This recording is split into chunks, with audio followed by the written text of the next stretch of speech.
আসসালামু আলাইকুম। ছোট করে একটা ভিডিও বানানোর জন্য আপনাদের সামনে আসলাম। একটা জিনিস না বলে পারছি না। সেটা হলো পিনাকি ভট্টাচার্য। তার ভিডিও আমি আগে এত নিয়মিত দেখতাম না, যতটা নিয়মিত এখন এই গেল ৩-৪ মাস ধরে দেখি। ধরেন ২টা ভিডিও দেখতে পারি নাই বা ৩টা ভিডিও দেখতে পারি নাই। ১ সপ্তাহ পরে যায় ৩টা ভিডিও একসাথে দেখে নিচ্ছি। এইভাবে দেখি আমি গেল কয়েক মাস ধরে। আমি তার এত ফ্যান কখনো ছিলাম না যতটা ফ্যান এই মুহূর্তে। তো কেন দেখি এখন?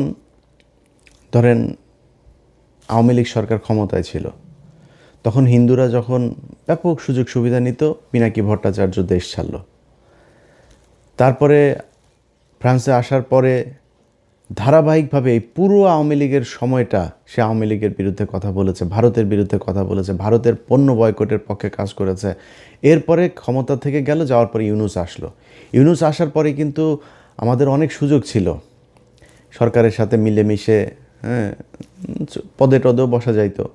বসে তারপরে আমরা ধান্দাবাজি করতে পারতাম। অনেক লোকজন সেই ধান্দাবাজিতে শুরু করেছেন, অনেক ছাত্র নেতারাও এই ধান্দাবাজি করেছেন।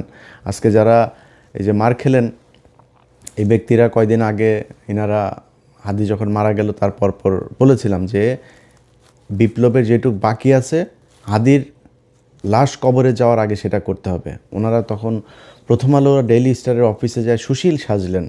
এই যে জাবেরকে গুলি করা হয়েছে, তিনি ওই হাদির জানাজার সময় বক্তব্য দিয়েছেন, এটাকে কেন্দ্র করে যেন কোনো ধরনের মব সৃষ্টি করার না করা হয়, মব বানানোর চেষ্টা করেছেন এইটারে।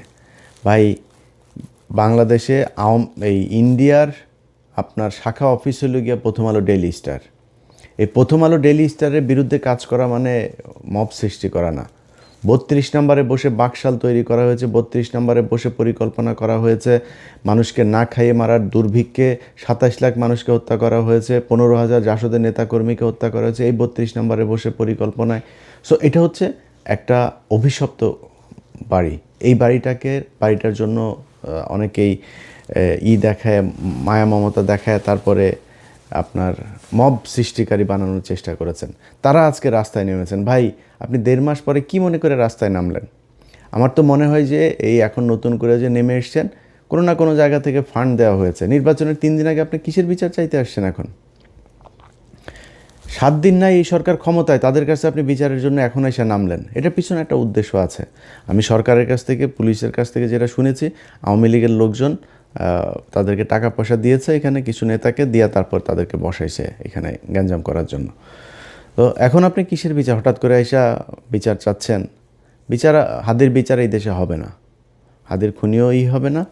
আমি জানি না, যদি নাকি সামনে নির্বাচনী সরকারের পরের সরকার কে আসে সেটার উপরে একটা ক্ষীণ আশা আছে। এই মুহূর্তে আর এটারে নিয়ে কোনো কথাবার্তা বলে লাভ নেই। তো তারা করেছেন, বিশাল আকারের সুশীল সাজার চেষ্টা করেছেন। প্রথম আলো ডেইলি স্টারের সামনে গিয়া সাদা পাঞ্জাবি পরে তারপরে ভাষণ দিয়েছেন।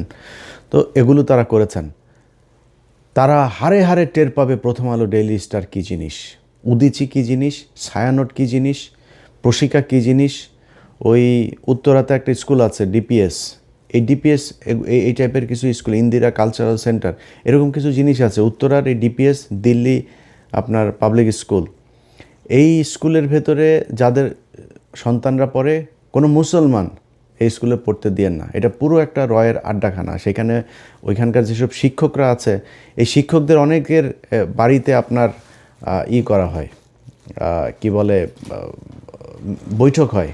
সেনাবাহিনীর লোকজন, ভারতীয় হাই কমিশনার, তারা গিয়ে তারপরে বৈঠক করেন। তো এগুলো হচ্ছে এখন এই টাইপের এই প্রতিষ্ঠানগুলোকে বাংলাদেশে রাখা যাবে না। এগুলোকে রেখে বাংলাদেশের স্বাধীনতা, সার্বভৌমত্ব আপনি টিকায় রাখবেন, এটা খুব কষ্টকর হবে। যেই কারণে এগুলোর বিরুদ্ধে ব্যবস্থা নিতে হবে। আমরা ১.৫ বছর অপেক্ষা করেছি। প্রথম আলোর এই টিপু সুলতান, মতিয়ার, এই সন্তোষ শর্মা কালবেলার, তারপরে প্রথম আলোতে আরও আছে মহিউদ্দিন, তারপর ওই যে গিয়েছে, এখন এফপিতে গিয়েছে আপনার সাবিহা, এই যে আপনার শফিক, আপনার তত্ত্বাবধায়ক সরকারের যেই শফিক, এরা সব সিন্ডিকেট। এরা এই আপনার বানানোর, ইদানিং আবার বিবিসি বাংলা তাদের সাথে যুক্ত হয়েছে। এই সিন্ডিকেট মিলে বাংলাদেশকে জঙ্গি রাষ্ট্র বানানোর জন্য আপনার আবার নতুন করে পায়তারা করছে। তো তাদেরকে আপনার বন্ধ করতে হবে, তো আপনি করেন নাই, না করে তারপরে রাষ্ট্র পরিচালনা করবেন, সুন্দর করে আপনার চালাবেন, এটা মনে করার কোনো কারণ নাই। যাই হোক, এখন ধরেন আমি আর পিনাকি দাদা, আমরা দুজন এই সরকারের শুরু থেকেই এখন পর্যন্ত আমরা একটা জায়গায় স্থির থেকেছি যে আওয়ামী লীগের ব্যাপারে জিরো টলারেন্স দেখাইতে হবে। এইখানে কোনো নমনীয়তা চলবে না। চুরি করেন, বাটপারি করেন, যা করেন ইচ্ছা করেন। ও মা, হত্যা মামলার আসামিরা উপদেষ্টাদের সাথে যায় বৈঠক করে। তো আমি আমার এই জার্নিতে আমি পিনাকি দাদাকে সব সময় পাশে পেয়েছি। তিনি এই মুহূর্তে আমি মানে খুবই হতাশা নিয়ে আপনার মানে চুপচাপ বসে আছি। অনেক কিছু দেখেও না দেখার ভান করে অনেকে অনেক কিছু পাঠায়, ভাই আমি এটা নিয়ে আর এত মাথা ব্যথার কিছু, মন চাইলে একটু কথাবার্তা বলি, ওই কথা বলি। তো এগুলির বাইরে নতুন করে আর খুব বেশি কিছুতে যাইতে চাইতেছি না। কিন্তু যেই কাজটা আমার করতে হইতো, আমার পুরো কাজ দাদা করে ফেলছেন। সো যেই কারণে যারা দাদার ভিডিও দেখেন, আমার সাবস্ক্রাইবার যারা আছেন, দুইটা মানে আমাদের তো কমন আপনার ওনার আমার ইউটিউবে সাবস্ক্রাইবারও প্রায় সমান সমান। সো ওনার ভিডিও যারা দেখেন, আমার ভিডিও তারা দেখেন, আমার ভিডিও যারা দেখেন, ওনার ভিডিও তারা দেখেন। আমার সাবস্ক্রাইবার যা আছে সবাইরে বললাম আপনারা ওইখানে চলে যান, ওইখানে গিয়ে দাদার ভিডিও দেখেন। দাদার কথাবার্তা যেটা, ওইটা মনে করবেন আমার ভাষা। উনি আমি যা বলতে চাই, আমার কথাগুলি উনি কেমন যেন বলে দেয়। আমি গত 3-4 মাসে বিচার করে আমি বিগ ফ্যান হয়ে গিয়েছি তার। মানে আমার অনেক কথা আছে যে কথাগুলি একদম হুবহু সেই কথাগুলো তার মুখ দিয়ে বের হচ্ছে। তো এই যে ভিডিওগুলো করছেন, এই ভিডিওগুলো করার কারণে তার বিরুদ্ধে এখন নতুন করে তাকে জামাতের আমির টামির, ধরেন আজ থেকে 6 মাস 1 বছর পরে আমারও অনেকের সাথে কথা হইলে তারপরে তারা বলতো যে ভাই উনি তো হিন্দু মানুষ, ওনার ব্যাপারে একটু সন্দেহ হয়। তো আমি বলতাম যে ভাই দেখেন, উনি তো হিন্দু হইলেও উনি যে কাজগুলো করছেন সেই কাজগুলো তো গুরুত্বপূর্ণ। উনি যতদিন কাজ ঠিক করবেন ততদিন আমাদের ওনারে নিয়ে সন্দেহ টন্দেহ করার তো কিছু নাই। যেদিন লাইন থেকে বিচ্যুত হবে সেদিন আমরা নিজেরাই কথা বলবো, সমস্যা কি। কিন্তু এই গেল 6 মাসে আমি নিজে এইভাবে কারোর সাথে আর এটা নিয়ে এগ্রি করি নাই যে না, এই 6 মাসের ভিতরে আমার কেউ বলে ভাই আর কত একজন মানুষের জাজ করবেন, আর কত পরীক্ষা নেবেন তার। সেই 2014-15 সাল থেকে শুরু করে ধারাবাহিকভাবে সে ভারতের বিরুদ্ধে কাজ করছে এবং ভারতের বিরুদ্ধে জ্বালাময়ী বক্তব্য, ভারতকে এই করে ফেলবো সে, এইটা না, এইটুক না, খালি একদম তথ্য প্রমাণ সহ ইতিহাস ভিত্তিক।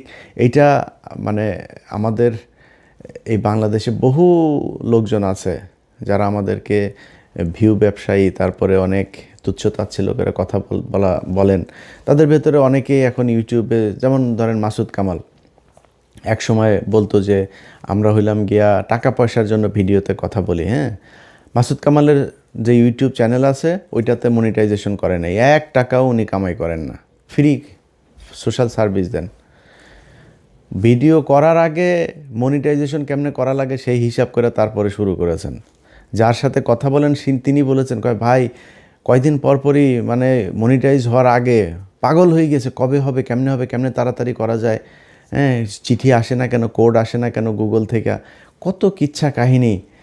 এখন তিনি টাকা খান, তার ভিডিও একটা আপনি চ্যানেলে দিয়েন, সাথে সাথে কপিরাইট খেয়ে যাবেন।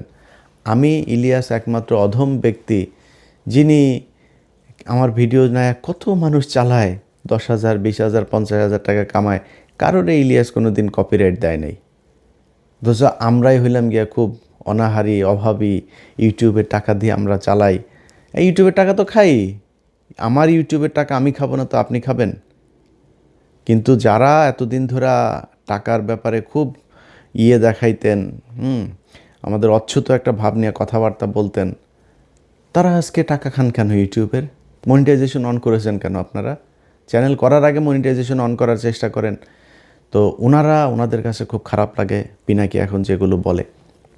তো গত 6 মাস ধরে আমার কেউ এটা বললে তারা সরাসরি বলেছে যে ভাই এটা বন্ধ করেন।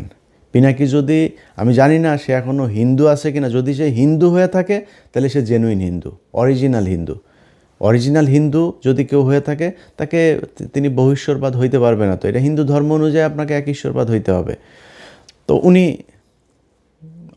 হিন্দু ধর্মের একদম যেসব বিষয়গুলো সমালোচনা করার মতো উনি নিজেই সমালোচনা করেন সেগুলো নিয়ে, এবং খুবই তথ্য প্রমাণ এভিডেন্স দিয়ে তারপরে করেন। সো ওনারে নিয়ে জাজ করা বন্ধ করেন। উনি যা বলছেন এগুলো বলার কারণে বিএনপি ওনার বিরুদ্ধে এখন উঠে পড়ে লেগেছেন যে উনি হইল গিয়া দেশদ্রোহী, উনি পাকিস্তানের প্রেসিডেন্ট, জামাতের আমির। একই কথা আমারও বলে। আমি যদিও একটু যে বললাম না, আমি কিছুটা সুবিধাজনক জায়গায় আছে, আর ভাল লাগে না এই দেশের বিরুদ্ধে কথা বলতে, যে অনেক প্রভাবশালী সেনা প্রধান থেকে শুরু করে অনেক প্রভাবশালী মানুষের বিরুদ্ধে কথা বলেছে, ব্যক্তিগত শত্রু হয়েছে। লাভটা হয়েছে কি? 5 তারিখের পরে এই দেশ ঠিক হয় নাই।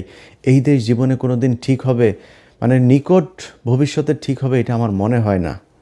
যদি জামাত ক্ষমতায় আসে, একটা ক্ষীণ আলো মানুষের মাঝে আছে। যদি না আসে, সেই ক্ষেত্রে ভবিষ্যৎ অন্ধকার। তো এখন বিএনপির লোকজন সব ওনার বিরুদ্ধে লেগেছেন যে পিনাকি হইল গিয়া দেশদ্রোহী, পিনাকি তাদের বিরুদ্ধে জামাত ইসলামের টাকা পয়সা খেয়েটে। ভাই, পিনাকি কার কাছ থেকে টাকা খেয়েছেন ওই হিসাব আপনার নেওয়ার দরকার নাই। পিনাকি যেটা বলে সেটার কাউন্টার ন্যারেটিভ আপনার কাছে আছে। আপনার পক্ষে কাজ করে বিরিয়ানির দোকান থেকে টাকা খাওয়া মাল, তারপরে নানান ধরনের ডিজিএফআইয়ের ভাতাপ্রাপ্ত লোকজন, তারপরে আছে এরকম সব ধান্দাবাজগুলো একসাথে যা মিলেছে। এখন এইসব ধান্দাবাজ আপনি 2-4 কোটিও যদি নিয়ে পাশে ভিড়ান, তো এটারে দিয়া কি পিনাকি ইলিয়াসের কাউন্টার দেওয়া যাবে? গেল না কেন? আপনার পক্ষে কথা বলে না কেন? সেটা চিন্তা করেন। পিনাকি ইলিয়াস আপনার দলে থাকলে যারা বিরিয়ানির দোকানে টাকা খায় তাদের চাইতে উপরে থাকতে পারতো না? তো পিনাকি ইলিয়াস যায় নাই কেন আপনার দলে? সেটা চিন্তা করেন। আপনার কাছে টাকা চেয়েছিল, তো ফাঁস করে দেন। যদি টাকা চেয়ে থাকি, পিনাকিদা যদি টাকা চেয়ে থাকে, দেন দরবার করে থাকে, ফাঁস করে দেন, কোনো সমস্যা নেই। তারা টাকার জন্য চাইতেন, তারা কিছু জিনিস চেয়েছিল এই বিএনপির কাছ থেকে, বিএনপি সেটা করে নাই। সে বিএনপির কি, যে আওয়ামী লীগের লোকজনকে আপনারা আনতে পারবেন না। ওনাদের এখন মিটিং মিছিলে সরাসরি ওপেনেই বলে আওয়ামী লীগ আমাদের ভাই ভাই, আওয়ামী লীগ আমাদের ভাই, ওদের মামলা, ওদের বিরুদ্ধে কোনো পুলিশ যদি হয়রানি করে থানা ঘেরাও করা হবে। এগুলো বিএনপির লোকজন বলছে সরাসরি। এগুলো আমাদের গালে জুতা মারার মতো অবস্থা, যেই কারণে তাদের পক্ষে দাঁড়াইতে পারি নাই আমরা, যে কারণে পিনাকিদা আজকে কথা বলে। এখন পিনাকিদা যেই কথাগুলো বলে, ওটার আপনার কাছে কোনো জবাব আছে?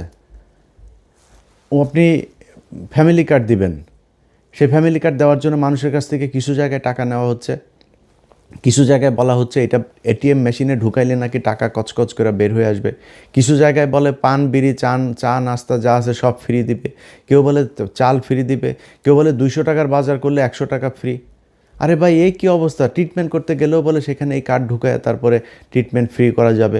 মানুষের কাছ থেকে বলে টাকা হাওলা তো করা যাবে ব্যাংক থেকে এই টাকা দিয়া। এই হয়েছে অবস্থা। ক্ষমতায় যাওয়ার আগেই একটা কার্ড নিয়ে আপনারা দুর্নীতি শুরু করেছেন, মিথ্যাচার শুরু করেছেন। ক্ষমতায় যাওয়ার পরে আপনারা কি করবেন আমরা সেটা চিন্তা করেন। এখন জামাত ইসলামের সাথে লাগতে যান, জামাত ইসলামের ক্ষমতায় যাওয়ার নাই, জামাত ইসলামের ক্ষমতায় যাওয়ার নাই, এটা সত্যি কথা, অভিজ্ঞতা নাই। আপনাদের মতো ব্যাংকের টাকা লুটপাট করার অভিজ্ঞতাও নাই, এটাও সত্যি কথা।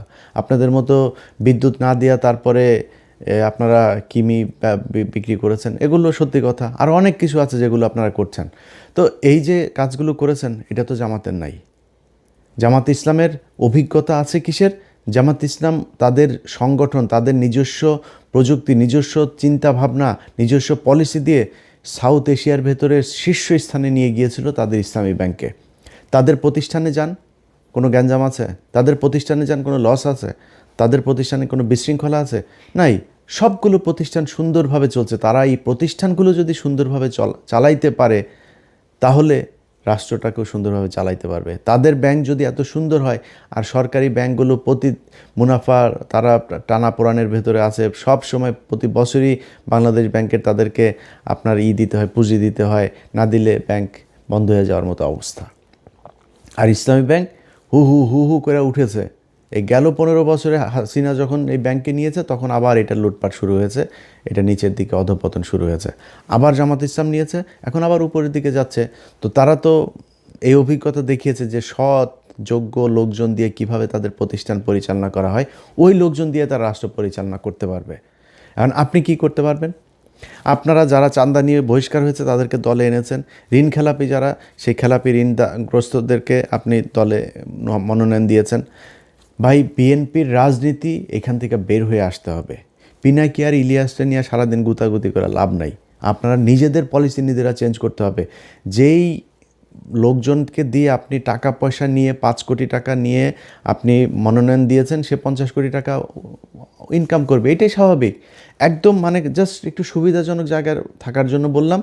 0.1% সৎ, একদম 99.9% একদম সব অসৎ। এই বিএনপিতে সব অসৎ। এখন অসৎ মানেই আবার এখানে আবার কিছু বিষয় আছে। বিএনপিতে বিশাল একটা সংখ্যা আছে যারা এন্টি ইন্ডিয়ান। বিএনপিতে অনেক ভালো কিছু মানুষ আছে, ভালো মানুষের সংখ্যা কী সেটা আমি জানি না। কিন্তু এই সরকারি টাকা পয়সা টেন্ডার নিয়ে তারপরে আমার এই কথাটা শুনে যাদের খারাপ লাগলো, আমার অনেকে বিএনপির এমপি ক্যান্ডিডেট অনেকের সাথে ভালো সম্পর্ক আছে, তো ওনাদের অনেকে কষ্ট পাইতে পারেন। ভাই, আমার এই ভিডিওটা পজ দিয়া চোখটা বন্ধ করে একটু চিন্তা করেন তো, যে আপনি আগে এমপি ছিলেন বা এবার এমপি হবেন, হওয়ার পরে এই যে টেন্ডার নিয়ে সরকারি টাকা 200 কোটি টাকার একটা প্রজেক্ট থেকে 30 কোটি টাকা আপনি খাবেন না? নিজের মানে আমার গালি দেওয়ার আগে নিজের বুকের মধ্যে হাত দিয়ে চোখটা বন্ধ করে একটু জিজ্ঞেস করেন খাবেন কিনা। তা এটার মানেই তো অসৎ, এটাই বুঝাইতে চেয়েছি। 99.9% তাদের এটা ব্যবসা হিসাবে নিয়েছে, যে এটা সিস্টেমটা এরকম। এই সিস্টেমে বাংলাদেশের রাজনীতি চালানো যাবে না, কারণ এমন একটা দল আপনাদের ঘাড়ের উপরে নিঃশ্বাস ফেলছে, যারা 1 টাকার দুর্নীতি করে না, যারা কারোর বাড়িঘর দখল করে না, যারা ঘুষ খায় না, সুদ খায় না, যারা আরেকজনের মেয়েকে দেখে ইফটিজিং করে না, যারা ওই আপনার বাড়ি করতে গেলে রড সিমেন্ট ইট দেওয়ার জন্য আপনার বাড়িতে যায় হামলা চালায় না, আপনার দোকানে গিয়ে চাঁদাবাজি করে না, সেই দলটার সাথে আপনাকে কম্পিটিশনে থাকতে হইলে আপনাকে ওইরকম কোনো একটা কিছু নিয়ে আসতে হবে। আগের পলিসি দিয়ে রাজনীতি করতে গেলে আওয়ামী লীগের সাথে নিয়ে না, আওয়ামী লীগের সাথে আরও কোনো দল যদি সাথে নেন সেগুলো নিয়েও লাভ নেই, কারণ সাধারণ মানুষ বুঝতে শিখেছে। ঘরের মধ্যে বসে একটা নারী ফোনের মধ্যে দেখছে যে একটা মেয়ে ভোট চাইতে গিয়েছে, তার পেটের মধ্যে লাথি মারা হয়েছে। আপনারা ভোট দিবে সেই ব্যক্তি? আপনি জোর করে মানুষের কাছ থেকে আপনার সামনে ধানের শীষের মিছিলে যাবে, সেই ব্যক্তি ভোটের দিন দাঁড়িপাল্লায় ভোট দিবে? আপনি জিতে যাবেন? এত স্বপ্ন দেখা উচিত না। যাই হোক, আমাদের নিয়ে সমালোচনা না করে আপনাদের উচিত হবে এই নিজেদের সংশোধন করা। নিজেদের সংশোধন করলে আমার মনে হয় আপনাদের দলের জন্য ভালো হবে। সবশেষ সবাইরে আবারও বলি, পিনাকিদার ভিডিওগুলো, প্রতিটা ভিডিও যারা দেখেন নাই তারা গত 2 মাস ধরে কী ভিডিও করেছে পিছনে যায় ওনার চ্যানেলে গিয়ে তারপরে সাবস্ক্রাইব করে আসবেন, সাবস্ক্রাইব করবেন। যাদের মনে হয় যে যারা দেশের জন্য কাজ করে তাদের চ্যানেলে সাবস্ক্রাইব করবেন, তাদের পেজে ফলো দিয়ে রাখবেন। আশপাশের লোকজনকে নিয়ে ফোন দিয়া তারপরে দাদার চ্যানেলে বলবেন যে এই ফোনটা দেন, ওর চ্যানেলে ইউটিউবে ঢুইকা দাদার চ্যানেলটা খুঁজে বের করে সাবস্ক্রাইব করাই দিবেন। প্রথম আলোতে যদি 20 মিলিয়ন ইউটিউব চ্যানেলে সাবস্ক্রাইবার থাকে, ওইখান থেকে বের হবেন, বের হয়ে আসে দাদার চ্যানেলে ঢুকবেন। এটা দেখার দরকার আছে। মানে আমি আর আমার নিয়ে মার্কেটিং করলাম না, কারণ আমি এখন ভাই খুব অসহায়ের মতো আছি। আমার মানে ভাল লাগে না আর। এই গত 1.5 বছরে যা দেখলাম, কত মানুষকে ফেরেস্তার মতো মনে করতাম, শালা সব মালখোর। এই মালখোরদের দিয়ে আর বেশি বিপ্লব দেখাইতে ভাল লাগে না, এই জন্য একটু সুবিধাজনক অবস্থায় আছি। দাদা এখনও বিপ্লবের ঠিক জায়গায় আছে, এই জন্য দাদার এখানে যাইতে বললাম। ভিডিও দেখেন, দেখে ডিসিশন নেন ভোট কাকে দিবেন কাকে দিবেন না। সবাই ভালো থাকবেন। আল্লাহ হাফেজ।